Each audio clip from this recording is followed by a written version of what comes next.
सबसे पहले उन्होंने तेलंगाना बीजेपी के कार्यकर्ताओं का बहुत ही अभिनंदन किया कि इतने बड़े चैलेंजेस में भी उन्होंने इतना अच्छा कार्यक्रम किया है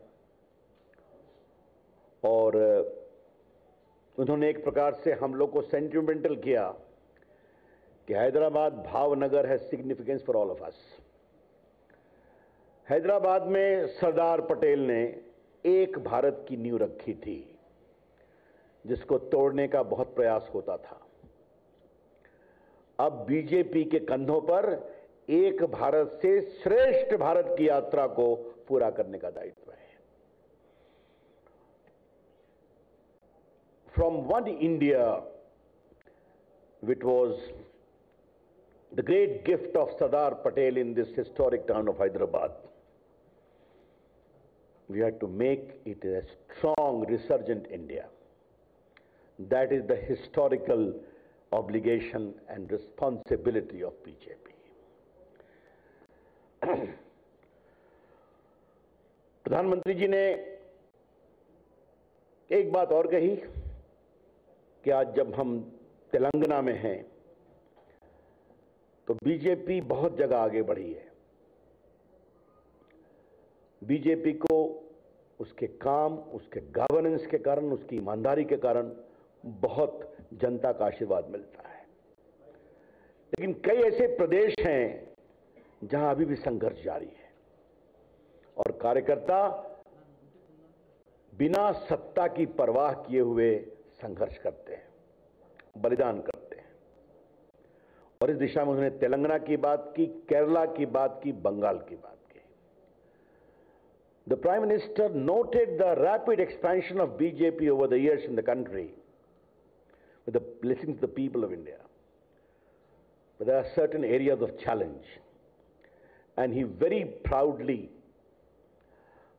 conveyed his profound appreciation of the courage of our party workers in states like Telangana, in states like Kerala, in states like Bengal, where they are suffering enormous hardship and yet remain firm to the ideology. लेकिन उन्होंने कहा कि हमारी सोच लोकतांत्रिक है और लोकतांत्रिक सोच है तभी सरदार पटेल कांग्रेस के नेता थे, लेकिन उनका सबसे बड़ा स्टैच्यू ऑफ यूनिटी वर्ल्ड का टॉलेस्ट हमने बनाया हमारे प्रयास से। हमारी सोच डेमोक्रेटिक है, लेकिन हां, इसीलिए हमने जब प्रधानमंत्री का म्यूजियम बनाया तो देश के सारे पीएम को स्थान दिया, including those prime ministers who had unleashed fury against our party. ये हमारी डेमोक्रेटिक सोच है।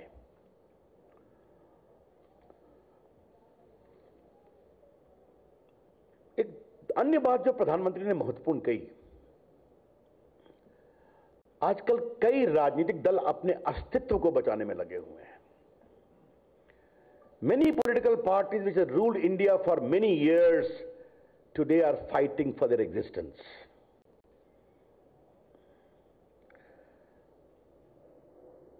But the Prime Minister very categorically stated that this terminal decline of their very identity should not be a cause for humor for us or jeer for us. They should give us a larger commitment not to commit the mistake which they have committed. प्रधानमंत्री जी ने बताया कि बहुत से जो दल अपने अस्तित्व की लड़ाई लड़ रहे हैं, तो हमें न उस पर हास्य करना है न व्यंग करना है। हमें सीखना है कि हम ऐसा कोई काम न करें जो उन्होंने किया। विविधता की शक्ति के साथ हम अपने संगठन के संकल्प को विस्तारित करें देश में। The Prime Minister repeatedly emphasized upon the diversity of India and to tap upon the enormous diverse potential of India, and all of them must be brought in the ambit of BJP's organisational structure. प्रधानमंत्री ने दो बातें बहुत रोचक कही इसमें। उसमें उन्होंने एक बात कही कि our approach should be P2 to G2। हमारा उद्देश्य P2 से G2 का होना चाहिए, मतलब pro people, pro active governance. जनता सापेक्ष, सुशासन सापेक्ष हमारे पूरे कार्य पद्धति होनी चाहिए। प्रधानमंत्री जी ने एक और बात कही कि हमारा दूसरा लक्ष्य क्या होना चाहिए। दूसरा लक्ष्य यह होना चाहिए कि हम देश के सामने यह स्पष्ट अपना आचरण रखें कि from appeasement to fulfilment,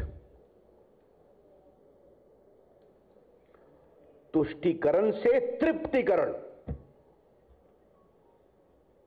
let me repeat, हमारी सोच होनी चाहिए तुष्टीकरण से तृप्तिकरण, फ्रॉम अपीजमेंट टू फुलफिलमेंट। और ये जब हम करेंगे जो हम कर रहे हैं, तभी हम जो हमारा लक्ष्य है एक भारत श्रेष्ठ भारत, सबका विकास, सबका विश्वास, सबके साथ सबका प्रयास।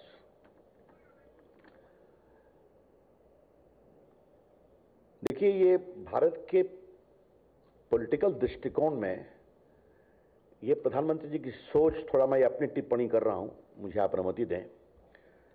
ये एक बहुत बड़ी सोच है भविष्य के रास्ता के लिए कि what type of country we want to have, from appeasement, selective development to fulfilment for all.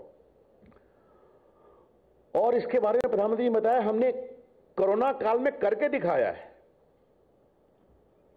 ऐसी बात नहीं है कि हम उसमें एक चैलेंज आया, दुनिया की बड़ी बड़ी ताकतें परेशानी में आई, हम भी आए, लेकिन जैसे हमने ऑक्सीजन की व्यवस्था की, बाकी की उसकी चर्चा आपके सामने हो चुकी है, प्रस्ताव में आई है।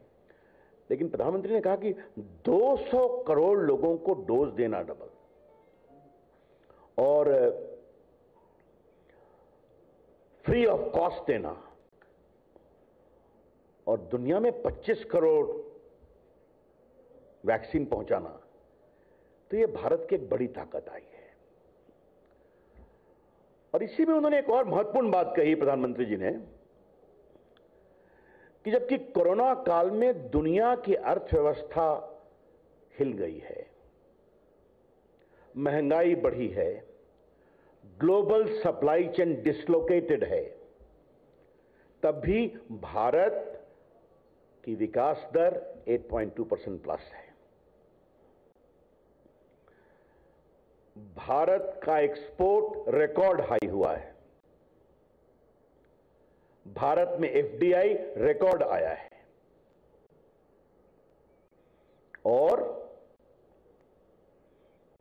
भारत में गरीबों की संख्या में भी कमी आई है। और ये सब इंटरनेशनल आंकड़े हैं, तो भी जानते हैं, हम चर्चा कर चुके हैं। उन्होंने कहा कि वैक्सीन बनाना, ऑक्सीजन बनाना, जबकि इतना कम ऑक्सीजन था, यह सिर्फ पैसे से नहीं होता है, इसके लिए संकल्प शक्ति खड़ा करनी पड़ती है। You have to involve the people of India. एक नर्स हो, एक डॉक्टर हो, पूरे भारत में इनएक्सेसिबल एरियाज में भी लोग पहुंच गए पहाड़ी के ऊपर और जाके वैक्सीनेट किया। तो इसके लिए you have to involve the entire country. ये बहुत ही एक महत्वपूर्ण प्रधानमंत्री जी ने कही कि हमें P2 to G2, pro people, क्षमा करेंगे, गुड गवर्नेंस, और फ्रॉम अपीजमेंट टू फुलफिलमेंट। और जब हम फुलफिलमेंट की बात करते हैं तो उसमें किसी को भी छोड़ना नहीं है। इसीलिए जो हमारे खिलाफ बाबा आरोप लगाते हैं उनको समझना चाहिए कि हम कैसे काम करते हैं। एक जो प्रधानमंत्री जी ने बहुत बड़ी बात कही कि हमारा उद्देश्य है सर्वजन हिताय सर्वजन सुखाय। और अगर आप भारत के लोगों को अपने इस शाश्वत संस्कार के बारे में बताते हैं तो भारत जागता है। आज उन्होंने एक शाश्वत भारत की बात की, the eternal spirit and strength of India. यह कैसे होता है? आप देखिए कि बाकी जगह हमें टीका लेना है कि नहीं लेना है, इस पर प्रोटेस्ट हुआ, कर्फ्यू लगाना पड़ा। लेकिन भारत में जिनको रिजर्वेशंस था वो भी इस बात को माने कि हमें लगाना चाहिए ताकि देश में कोई ऑब्जेक्शन नहीं हो। तो आज पूरे देश ने रिकॉर्ड काम किया, ये आपसे हम कहना चाहते हैं। प्रधानमंत्री ने एक और बहुत महत्वपूर्ण बात कही। देश परिवारवाद से अब पूरी तरह उब चुका है। देश परिवारवाद की पार्टियों से भी उब चुका है। The country is fed up of dynastic politics and the country is equally fed up with dynastic political parties.